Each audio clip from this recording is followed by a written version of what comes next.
Power star Pawan Kalyan నటించిన కాటమరాయుడు భారీ అంచనాల మధ్య నిన్న రిలీజ్ అయిన సంగతి అందరికీ తెలిసిందే. డాలీ దర్శకత్వంలో తెరకెక్కిన ఈ మూవీ ఫస్ట్ డే కలెక్షన్స్ విషయంలో అన్ని రికార్డ్స్ తిరగరాస్తుందని అంచనాలు వేస్తున్నారు. ఇక కాటమరాయుడు సినిమా ప్రపంచవ్యాప్తంగా రికార్డు స్థాయిలో రిలీజ్ అయింది. సిటీల్లోనూ కాటమరాయుడు సినిమాని భారీ సంఖ్యలో రిలీజ్ చేశారు. తెలుగు రాష్ట్రాల్లోనే కాకుండా ఓవర్సీస్లోనూ దాదాపు 250 స్క్రీన్లలో సినిమా ప్రదర్శన జరగడంతో ఫస్ట్ డే కలెక్షన్స్ రికార్డు సృష్టిస్తుందని అంచనాలు వేస్తున్నారు. మొత్తంగా కాటమరాయుడు సినిమా రిలీజ్ స్ట్రాటజీని చూస్తే కేవలం 3 రోజుల్లోనే లాభాల బాట పట్టేయాలన్నదే వారి ప్లాన్ అని తెలుస్తోంది.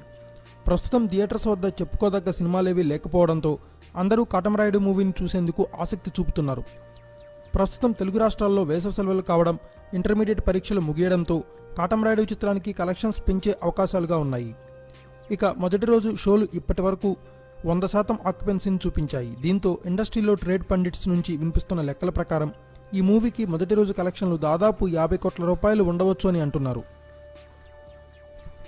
Thanks for watching. Please subscribe our channel.